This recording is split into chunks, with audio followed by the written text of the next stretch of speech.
The TG Carter Senior Football Championship will see Cork take on Dublin in one of the most anticipated finals in recent years. Cork will be known as one of the greatest teams of all time under Eamon Ryan. They've won 8 All-Ireland finals in 9 years. They've only failed to win it once since 2005, and that year it was won by Dublin. Dublin are an up-and-coming team with Greg McGonigal leading the way.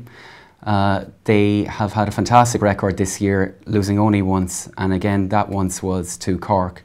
So Gemma, we're going to have a look at Cork first.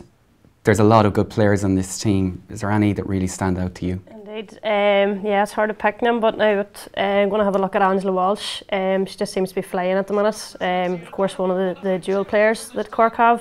She was flying last week in their All-Ireland Camogie final. I noticed too, sort of, you look back to the last game against Armagh, she had a great battle with Kelly Mullen. And from playing against Armagh this year, I know that an awful lot of the good things they done went through Kelly. The ball really stuck in the forward line, and it was an outlet for them. And Angela Walsh just sort of came out on top in every sort of physical battle after the first 5 minutes. So she's really on top of her game out in front. I mean, it's really strange. She was the second highest possession leader for Cork in the game against Armagh with 27 possessions in the game, which is just phenomenal for a full back. I suppose it was telling in the last 10 minutes herself and Breed Stack up in the sort of attacking 45, you know, and 10 minutes to go. It's just sort of unheard of, the two of them to have such freedom to go and roam. And you know, I think sort of whoever she comes up against in the Dublin forward line, it'll be a massive battle. It's a feature of Cork, isn't it, that their defenders really, they're the first line of attack. You'd see the likes of Geraldine O'Flynn raiding forward, Deirdre O'Reilly. Looking at the attackers for Cork, again, is there anybody who Gregory McGonigal will be laying out a special plan for? Yeah, certainly. Obviously, from the last day, Ciara O'Sullivan was player of the match. She had a phenomenal game. I don't know how far she managed to carry the ball in possession at sort of top speed and broke like numerous tackles. She's probably only coming back to her peak of form now after a serious leg injury a couple of years ago. So it's certainly have to look at something like that and sort of maybe have a plan B as well as a plan A, because the last day maybe Armagh could have done a bit more to close her down. So you mightn't even be looking at sort of one person that might be zonal marking, whatever they decide to do, but they'll need to cut off that sort of the break in the lines that she starts the running from sort of midfield, half forward line. Ciara would be one of the young guns on the team. There's a few veterans around her. Is there any of those that you'd like to pick out? Obviously. I suppose the obvious is Valerie still there. She's been there, I suppose, since the start of their reign from 2005, 2006 time. But obviously, like Val, I think she's having a quiet day and she'll end up scoring like 1-6, 1-7, whatever it is. She's always trying to poach for some goals. You try and keep her as close to goals as possible, because that's obviously where she's most effective. And you know, she's a big game player. Like, I don't know, many times she stepped up to the plate whenever Cork needed her, popping over frees and the pressure's on. You would expect nothing different on Sunday. Valerie's performance from frees is of course a key thing for Cork. She scored the winner here last year in the All-Ireland final against Monaghan. She was unbelievable from place balls against Armagh in the semi-final. Is that going to be a real big factor for Cork? Yeah, I do. I think it will. Sort of even was it last year she scored the penalty as well. So penalties, frees, you can't sort of, Dublin are going to have to be so disciplined standing up in the tackle. They can't be giving away any sort of frees at all, or she'll be punishing them. So it's something that they probably will have to work on, is just standing up and not diving in the tackle. Christina, speaking of Dublin, there is a particular player in the Dublin defence that you would know very well who may be tasked with that kind of job of shutting down the Cork attack. Tell us a little bit about Siobhan McGrath. Siobhan McGrath was obviously a very experienced player. She's with Dublin now a long time. Like Angela Walsh, she's top possession for Dublin in the back line there, and also for her turnover, she's the top turnover for Dublin as well. Actually, she was given the role to mark Valerie Mulcahy in the league final, and I think she did a good job now. But since then, Siobhan has moved out to the half forward line, or the half back line, and she's doing a phenomenal job there, closing them down, working, going forward, and delivering the ball in very quick into the forwards. And I think that's what Dublin will have to do, is to get the ball in quick against Cork, and Siobhan will be very good at that. But she's also very good at getting back, getting the tackle in and working hard. Her work rate and her positional awareness is very good, and just getting back and defending and not fouling, which Dublin will have to be very disciplined as in not fouling, as we all know Valerie Mulcahy put it over the bar. Siobhan is, it must be said, somebody who plays club football with yourself, so obviously you could talk about her all day, but we'll move on. We'll move into the Dublin forwards. Who in Dublin forwards have impressed you so far this year? Well, obviously we'll talk about Lindsay Davey. Lindsay Davey is phenomenal work rate, plus gets the scores, gets up and down the pitch. Her turnover is very good as well. She dispossesses, she wins a lot of dirty ball herself, but her work rate. But I'd like to see her staying in a bit closer to the goals, where she can cause a lot of damage. Always gets the goals when Dublin need them as well. But her work rate, her off the ball running, her runs are fantastic. So if Dublin, when she gets away from who's ever marking her, because there's going to be some matchups here, if Dublin get the ball into her quick and fast and give her the ball quick where she has the space and puts it over the bar, it'll be very impressive. Beside Lindsay, the full forward line for Dublin have been brilliant all year. I think it's fair to say they've racked up some big scores, but you can't really look past Sinead Ahern in the Dublin full forward line. Well, between herself, Lindsay, they've the most possessions. Sinead Ahern had 30 possessions in the last game, not only for her scoring, her assists as well have been very good. So I think the matchup with her and Angela Walsh is going to be very, very interesting. Sinead is a super player on her day. She can create her own space when she has a ball and there's 3 or 4 around her. She can create and get wide, and she's also a great point taker as well. Her frees also as well, like Valerie there, she's very accurate with her frees. So if she gets on top of her game with her frees there and gets the first one over, I think she'll drive on. She's also good for a goal as well on today. Gemma, we've talked about a few players for Cork who may or may not be in the starting 15, but one real feature for Cork has been the bench and being able to roll out some big guns when they've needed them. Nollaig Cleary will be one of those. Tell me about Nollaig. Certainly, she made some impact the last day against Armagh. I thought maybe the last day Cork were trying to sort of over-elaborate. I know they're great ball carriers, great support off the shoulder, but sometimes you just have to look up from 30 yards and take the point. You know, they were maybe trying to go for goals too much, especially in the first half.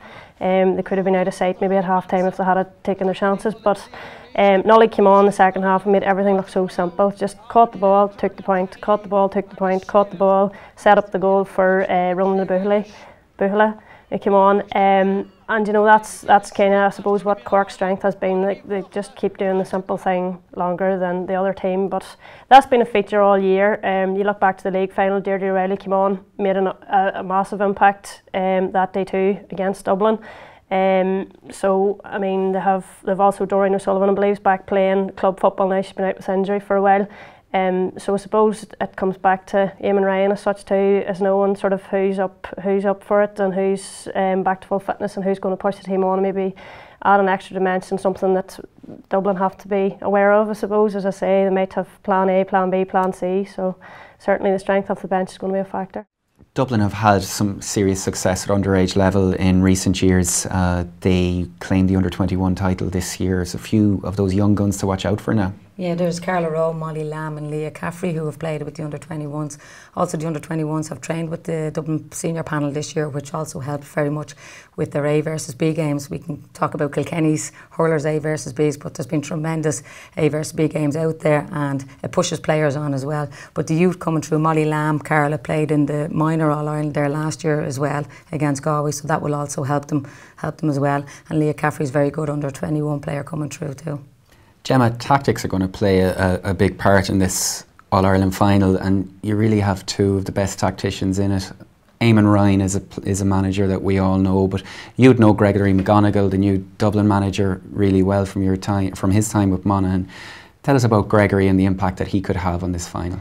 Yeah, I suppose Greg, he knows his game plan inside out. He knows what sort of style of football he wants to play. I think it'll be really important for Dublin if they can get the ball in early to the forwards and make it stick. It was probably a feature last year of the Monaghan and Cork final. I thought in the first half it was Geraldine O'Flynn and Breach Corkery were doing all the damage, creating the overlaps, starting the runs from the half back line, and Monaghan seemed to have sort of one-dimensional. They were trying to run the ball into trouble. If they had been able to maybe kick the ball a bit sooner into the likes of Teenie McConnell and Eve Kinlan, I thought it could have been something that would have sort of changed the game about, give them an extra wee bit of impetus. So it's something certainly, I mean, with the strength of Lindsay Peat and ball-winning abilities of Lindsay Davey in there, you want them getting the ball early and slipping the ball to getting Sinead Ahern on the end of your attacks. I mean, it's something, I suppose you don't know what either team are going to spring on it, but it'll certainly be something that they need to be thinking about, getting the ball moving early. When we're talking managers, they don't come any better than Eamon Ryan. Christina, they've had an amazing success at senior level, all that happened at the same time as him. Is there any kind of factors in the way he sets up his team that you think could be important? Obviously he's a very experienced man, a legend is Eamon Ryan. He sets up his team very, very well. It's very, very professional setup, and you can see that by the girls, the way they play. They know exactly what they have to do in the back line. They zone mark, they come back. It's so hard to get space there. Breach Corkery comes back, Orla Farmer comes back, and then they break very quickly on the run and get the ball into the forwards. They can carry the ball, they're all confident carrying the ball through. So Dublin have to be very, very quick to get back, close them down as well, and make sure that we're very disciplined in the back line and we don't give away any frees with the attack. But I don't think Cork will get as much space and as much scoring chances as they did against Armagh. I think the Dublin defence will be much tighter, much stronger, and they won't let them through as quick, and probably won't give them as much space as they were given against Armagh. As Gemma said earlier, that they were trying to run the ball through and maybe score too many goals. They won't get that space or that opportunity, I think, against Dublin. You have a lot of interesting matchups in this final. Any that stand out to you, Gemma? Yeah, one I was sort of looked at was obviously Ciara O'Sullivan was massive the last day, so how are Dublin going to deal with her? Whether it will be sort of Sinead Goldrick's been sort of playing at centre half back this year, but I think she would be sort of wasted. You're negating her potential impact. Much better if you sort of freed her to set up the attacks the way that she does so well. Whether they choose to, she's also excellent man marker, so I don't know what they're going to do, but they could pull sort of Denise Masterson or Siobhan McGrath across some other strong man marker just to stop it at source. You cannot let her start building attacks, because that's a real strength for Cork.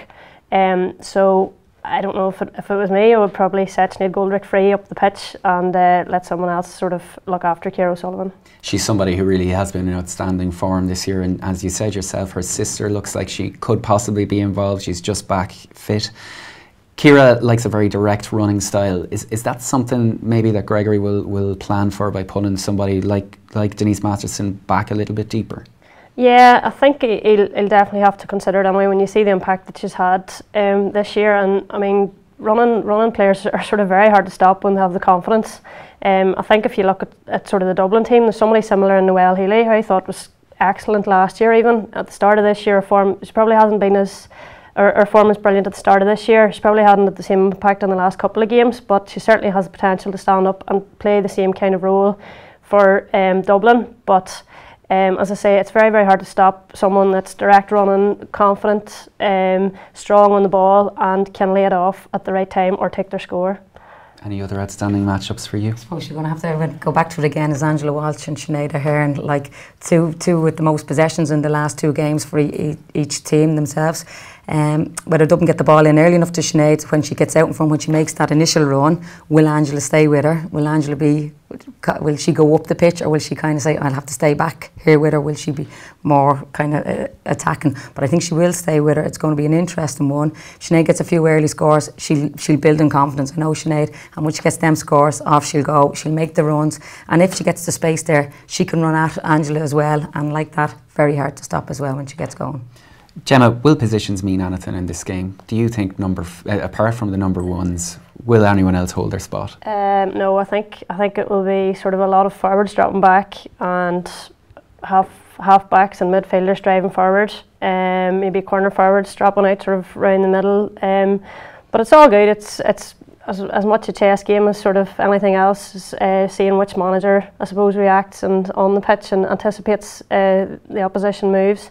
I certainly think Cork will be looking to keep Angela Walsh in the middle. I know you sort of want to protect your goals. Angela Walsh, I don't know, Braid Stack might even come across. You don't know sort of the matchups, whatever way they're going to do it, but no, it will be sort of all over the place. Cork midfielders will probably drop back, as we know they do, cover off the zone, cover off the D, and try and stand up and break down the attacks. So it'll be hell for leather all over the place. It's going to be very interesting, considering like they've played each other twice this year already. They played early on in the league, and they drew, so there's nothing between them. And then the league final, like, it was a very, very tight game. Nobody gave an inch in the league final in Parnell Park. And I think Dublin probably kicked that game away themselves. So if they get maybe a bit of belief that when they do go ahead, if they do go ahead, that they can kick on. But Cork are that team, they're a bit like down, they keep coming back and back. They never say die attitude. They have that experience as well.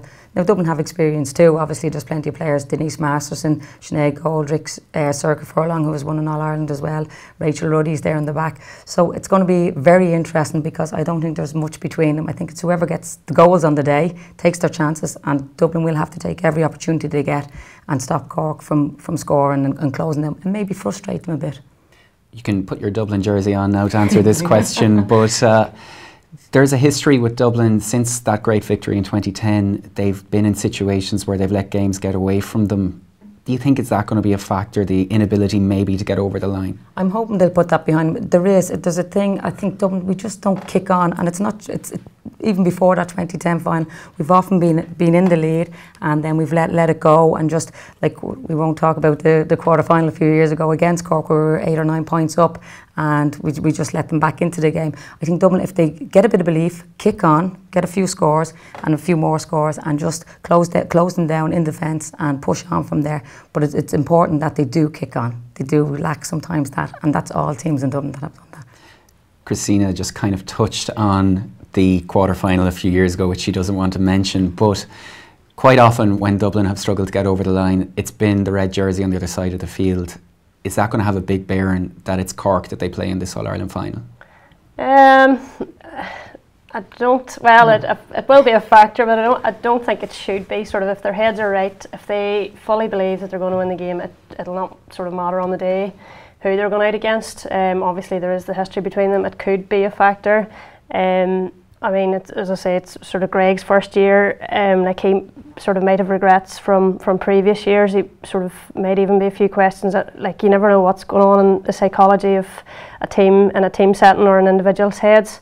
But certainly I think if they get their heads right and they really believe they can do it, it'll not matter what team's in front of them. Could that work in the other way, in that if you want to win an All-Ireland you have to beat the best? So could it really motivate Dublin that it's Cork, who are undeniably the best team in the country over the last 10 years or so? Is that really going to drive them on? Yeah, I think if they're going to step up to the plate and sort of do it, there's no better way to do it than beat the 9 or 10 time champions in Dublin's own backyard. They'll probably relish the opportunity to get out there and do it. They never got the chance in 2010, unfortunately for them, but they'll certainly want to take that mantle from them. I think that will about 2010 too much, Gemma. I think that will drive them on. I do know that they really do want to beat Cork to really fulfil. Like, Cork have won 9, Dublin were the ones, but Dublin didn't actually beat them, and they would really love to beat Cork. That would be, and I think that will drive them on over the line maybe on the day. So your head and your heart, are they agreeing? Is it going to be Dublin or is it going to be Cork? It could be a draw, lads. It's draws all year. Look, it's very hard to see past Cork. Look at the experience, look at the players that they have. We haven't even touched on Orla Farmer, Geraldine O'Flynn, we mentioned Bridge. Like, when you mention any name there, and I just want to mention one in particular, Roisin Phelan, who's probably not as well known as the rest, but I think is an exceptional footballer. It's hard to see past Cork, but I think Dublin, they have the experience, they have youth, I think they have a good mixture, and if they have that bit of belief, Dublin can. So I will go with my heart and I will go with Dublin on this day. Gemma, you're impartial in this one, so which way do you see it going? Yeah, funny talking about draws, I just had a look at the stats yesterday. The last draw in the senior game was in 1998, and there's been 15 finals since, and 7 of them have finished in 1 point margins of victories. So I'd say a 10 to 1 a draw would be a good bet, but I just think a sort of experience will tell for Cork. Their flexibility, options off the bench that we talked about, the bit of belief, you know, they sort of know that they can stand up and be counted. They've proven it time and time again, and I just think as the season went on, you know, they look stronger and stronger. They seem to be racking up more scores. Fair enough, they got loads of space against Armagh, but obviously they had to fashion that out themselves. They had to make it happen. They got a good test against Mayo that day, so unfortunately for Dublin, I think it's going to be another, unfortunately for the whole country, I think it's another year of Cork success. So we're split down the middle between Dublin and Cork, and a draw has been thrown into the mix. We've had enough draws, I think, in Gaelic games this year. Gemma, a little bit of history is going to be created this year with the All-Ireland finals, with the referees. Indeed, it's a unique feature. It's great to see. Yvonne Brady's obviously doing the junior final, and Mike Doherty's doing the intermediate, and Maggie Farley's doing the senior.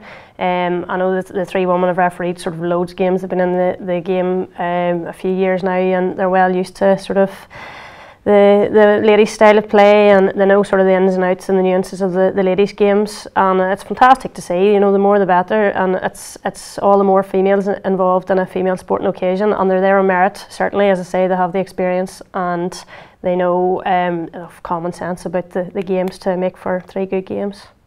All three have reffed in All-Ireland finals before, so as you said, they're definitely there on merit.